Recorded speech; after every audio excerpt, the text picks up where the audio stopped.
Client that turned friend. I was almost naked, just wearing my boxers, ready to sleep, you know? Yeah, I mean,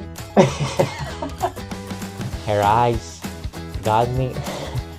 that's really true, actually. You want the truth? I feel like he came out and was just like, hello, why are your legs so strong? And do you want babies? Oh my God, no, no, that was not like that. Oh my God. I'm leaving. Hi, everyone. Welcome to Casas and Cribs. I'm Jamie Kerezsi. I am Mateo Londoño. I'm from Philadelphia. I'm from Colombia. And this is the story of how we met.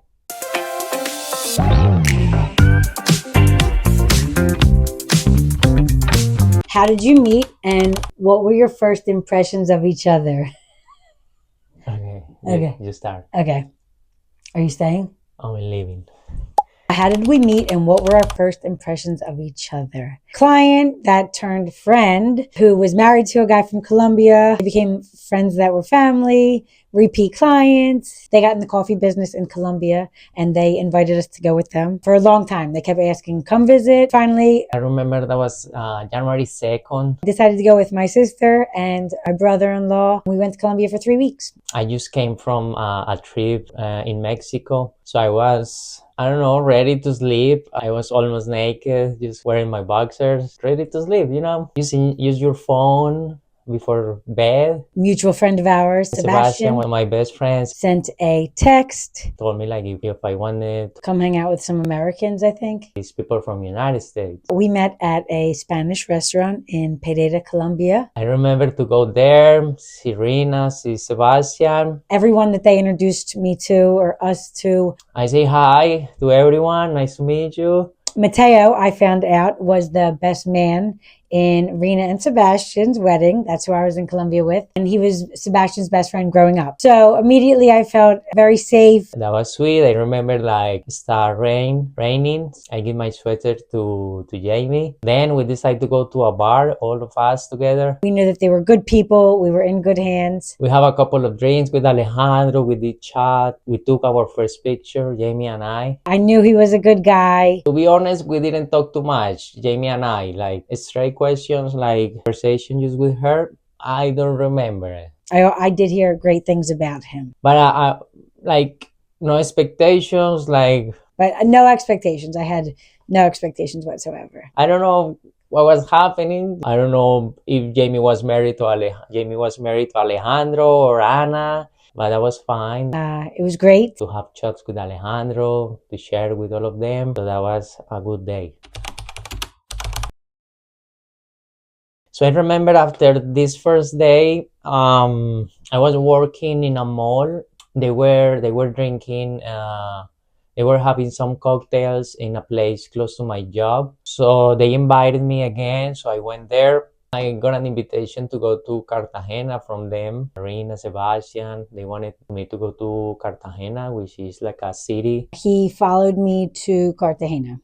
I remember being in Cartagena, feel great with Jamie, great energy, great connection. She's gorgeous. So Mateo made the first move.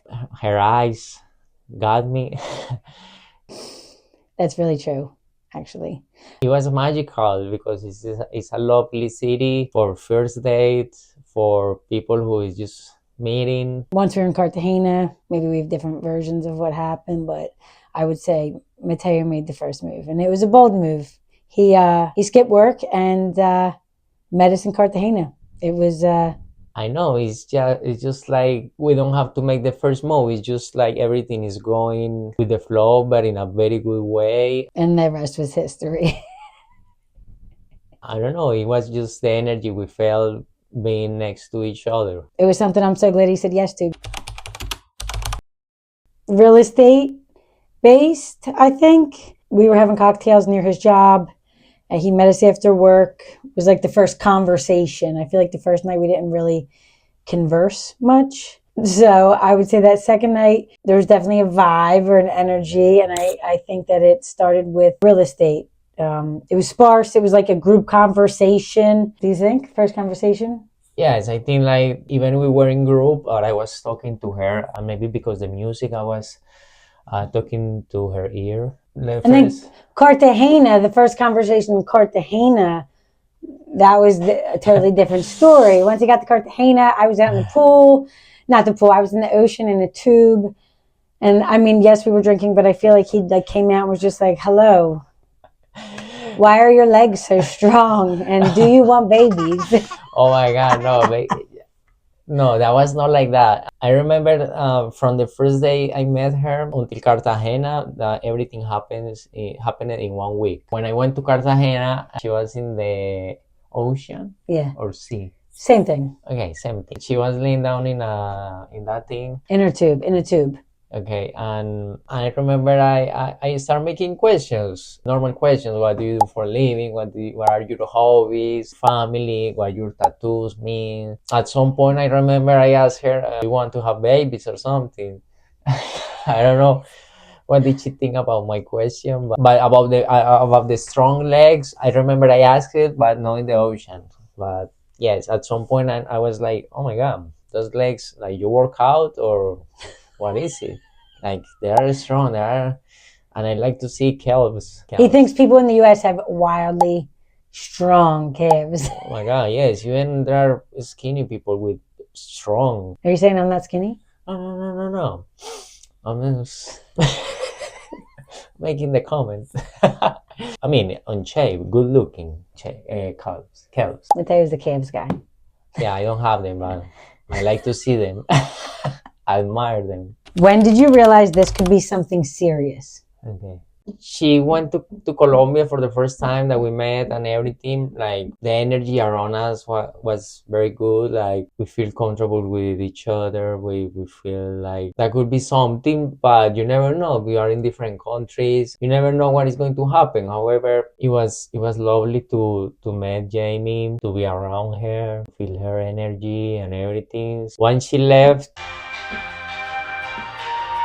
oh, I left Cartagena. He had a couple of days more in Cartagena. We start texting. I never thought like it was going to be like it was going to end. I think we just go with the flow and everything worked out. Like at some point she decided she wanted to go again to Colombia. Like every step we made was in order to be together without saying too much. It was just like we were meant to be together and everything worked perfectly. You next. Oh, I realized it could be something special. I would say the first night we were together, Cartagena, I was kind of like, is this a fairy tale? Or like, are the drinks really good here? And after Cartagena, I didn't really know what to expect. I hoped that we would stay in touch, but I was going back to Philadelphia. He was in Colombia. I didn't know how realistic it was. And we never stopped talking. And it was always video call, which sometimes I was like, oh, but it definitely made our relationship stronger. And then when I went back in March, the first time I went alone to see Mateo, it was the most magical week of my life. I never had somebody put so much thought and time into anything. It was incredible. And that's when I was like, wow, I love this guy. That's when I knew it was something really special. When she went to Colombia just to see me, like to share with me 1 week, it was amazing. We did different plans every day.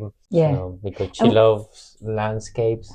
Yeah. And we also had like some little obstacles that we handled really well. First day, Mateo locked the keys in the car while it was running, handled well. The next night or a couple of days, Mateo slid his foot on a piece of glass in a hot spring. Oh, yeah. That was handled really well. The last day of the trip, I got deathly ill. It was like a worst case scenario. We were in a farm, apart from the city, apart from towns. And I was like, well, this guy will never talk to me again. That's pretty clear. He not only talked to me again, but he took care of me. I had to drive in the middle of the night to get medicine and everything, but thank God around 2 a.m., 3 a.m., she was already good. Did everything in his power to make sure that I was comfortable and safe and well. I knew he was someone special. Oh, yes. Like there are a lot of good things, like you even forget the bad things that happen, but there are no bad things. I'll never forget the bad being sick. I'll never forget that. He's a keeper. For me, the long distance relationship in the beginning, it worked really well. I was single for a long time. I'm super hyper independent. But when we were together, we would be in small spaces. So we learned a lot about each other quickly. which was awesome. And we were very intentional about seeing each other. I'd go to Colombia, or we would go somewhere. Mateo couldn't come to the US, so we would go somewhere that we were both allowed to go. I would say the hardest part about the long distance was leaving. Whenever I left, I would be devastated, like hyperventilating, crying at the airport. Mateo never cried when I left, but and then not being able to be together when things happened in life, when there was great things that happened that I wanted to share with him. We still could do it over video call, but it was different, that was hard. But I never had like doubts like that anything was I don't know. Saying goodbye was the hardest. How was long distance relationship? Long distance relationship. Knowing that we wanted to be together, that was special, and we want to grow every day as a couple. We did a very good effort. For me, it was new having a relationship from distance. I don't know for JJ. Me too. It was just something new that we learned from that, but we know that was our person. So she wanted always to try to share with me new experiences together, her world. So it was amazing. It was amazing knowing new places, to see each other every 2 months, and it was a beautiful story that continues. I liked short distance much better than long distance. How did the proposal happen, and who said I love you first? Yikers. Oh, God. You want the truth? You want... Okay. I remember she texted me like, Mateo, I want to get married. We decided early, like, that we wanted to get married. I'm ready, or I want to get married. Like, we talked about it.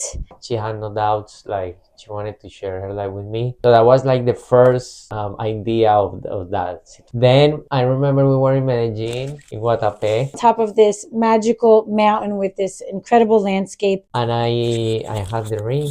And Mateo got on one knee in front of all of these people. I made the proposal. Asked me to marry him, and Should I share that? Yeah? Okay.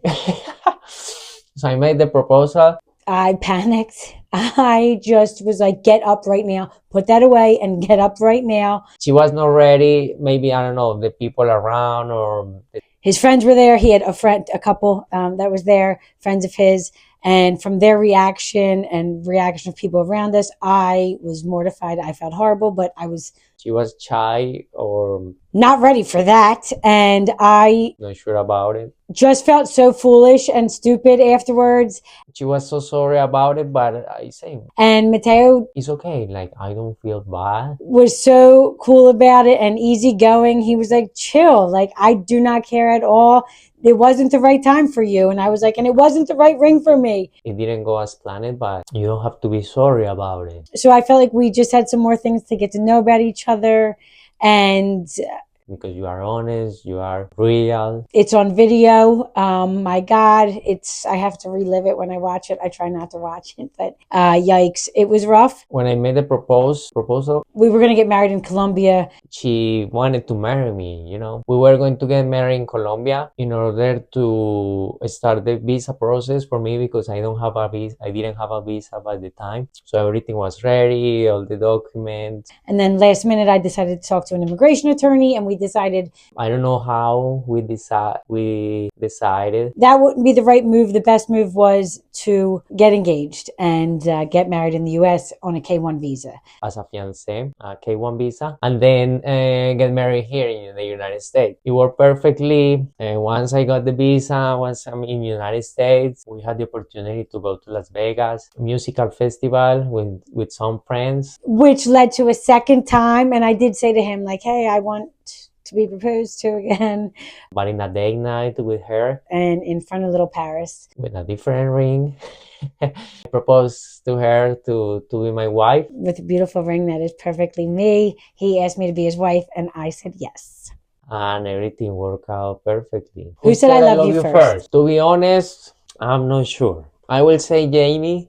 I did. Maybe it was me. We were in a glamping thing in a pool. Maybe it was texting. I think I was naked. Maybe it was talking. The scenery was great. The man was great. The vibe was great. And my heart was so full of gratitude. I was like, I love you. I think I was crying, actually.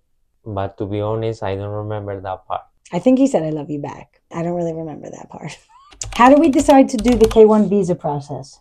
I talked to an immigration attorney, and his advice to us was to get engaged, make sure there was pictures, and then we could file for a K-1 visa, which would be a fiance visa. Once that got worked out, once Mateo got here in the U.S., we would have 90 days to get married. I'm sorry, my love. I think I remember it was because the K1 was quicker. Okay. And we wanted to be together as soon as possible. So I think the K1 was more expensive but quicker than the get married in Colombia and start the process. What was the hardest part of the K-1 visa? So I think the government.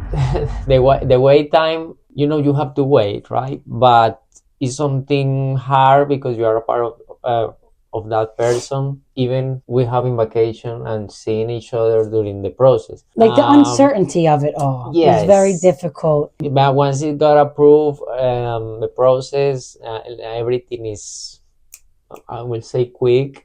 I would not say quick. Once I had the interview in Bogota, the capital of Colombia, like my visa wasn't approved because I was devastated. The first interview, devastated. When I was 17 years old, I lived in Spain, so they were asking me for a kind of police background. Yeah, like a document from Spain that you needed, but you can only get that document if you have a valid ID from Spain right now, which he didn't have because he was a minor when he lived there, and he hasn't lived there in how long? Oh my God, no. A decade? 12 years. Yeah, a decade. So it was crazy because I couldn't travel because they got my passport. The United States Embassy had my passport. So I couldn't travel to Spain. He couldn't travel anywhere. So our only option was for me to go to Colombia, which was fine. As long as we could be together, that worked. But it gets pricey, the flights. The hotels were always reasonable. But I would say the hardest part was the uncertainty. The attorney would tell us something. Online would say something. Our attorney would always say, don't trust online. And we shouldn't have, but it still gets your hopes up. It gets your hopes down. The uncertainty of it all. We didn't know. We heard stories. Some people took 2 years, 4 years, 10 years. You didn't know. Ours took about 2, I would say. 2 years, yes. But it was worth it. It was totally worth it. What's the funniest cultural misunderstanding we've had? I would say it was a language barrier. One of the first times we were together in Cartagena, we went to this island called Bali. It was this beach club. Bora Bora. It was called Bora Bora. And it was a beach club. It was very romantic and special. And there was another couple, a couple feet, yards away from us. And Mateo said, those two are shitting. And I said, I'm sorry, what? And he said, they're shitting. And I'm like, what? They're shitting? And so I was flipping out, like, what do you mean they're shitting? And he's looking at me like, what?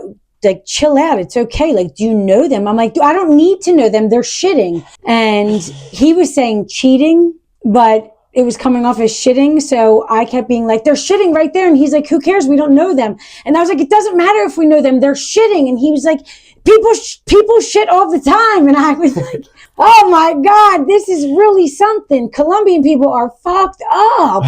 And once we realized he was saying cheating, because I was like, how do you know? Do you see it? And he's like, no, they have music, the questions they're asking. And I'm like, what does questions and music have to do with shitting? This is absurd. And he meant cheating. And it's still something that I find so funny. He handled it like a champ. My reactions, I thought 2 people were shitting in the ocean. I thought it was turds were going to be floating towards us. Say them. The same word. No idea what the difference is. Shitting, cheating. Shitting, cheating. Yeah, I think I agree with that one. That was super funny. It was super funny, and that's the most funny thing. You think? Anything else? Yeah. I don't understand why people from the United States, how do you say, smash the car door? Like if it's not going to close or what? Every time we get out of a car, he's like, oh my God, my love, what has that car door done to you? We have a heavy hand. In Colombia, they are just a very gentle touch with the car door. No, not like that. Whereas we get out, it's just like, I don't even think I slam it. It's just... Slamming? Yeah. Slamming the door, yes. And he's not talking about mad slam. He's saying just when I get out of the car, the way I shut it. Take care of the machine. Final thoughts and our favorite trips. I'd say one of my favorite trips was the Bahamas. We went to Baha Mar for my birthday. It was actually for my mom's 60th birthday, but it happened to be my birthday weekend. Mateo came and met my family, not all of them, but a lot of them, my mom, some of my sisters, some other important people in our lives. So that and Argentina was magical. We went to Argentina, we saw tango shows, we went to Iguazu Falls. Magical. I loved both of them. They were my favorite trips. How about you? I love all of them. Dominican Republic, Bahamas was a very nice trip because it's a beautiful place.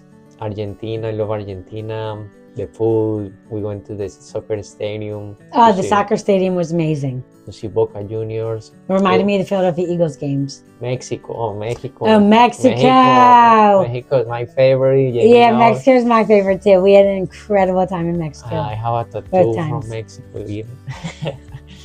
Everything next to Jamie is very enjoyable. 100% of the time? Yeah. That's a lie. Final thoughts. I would have never in a million years thought that this is what was in store for my life, even as it was happening. This story was written better than I could have ever imagined. Mateo is the best thing that's ever happened to me, and he's my dream partner. It would have never happened if I didn't go to Colombia on that trip. So travel, take chances, be bold, be brave, and be awesome. Oh, nice. What is the question? Yes, I think we are here for a reason. We have to enjoy life, do our best, always be good people, smile to people, even if you don't get the smile back, it doesn't matter. Love your family, just do good things. Thank you for being part of our journey. We hope our story inspires you to travel, say yes to adventures, and believe in love without borders. Don't forget to subscribe to Casas and Cribs for more love, life, and real estate adventures.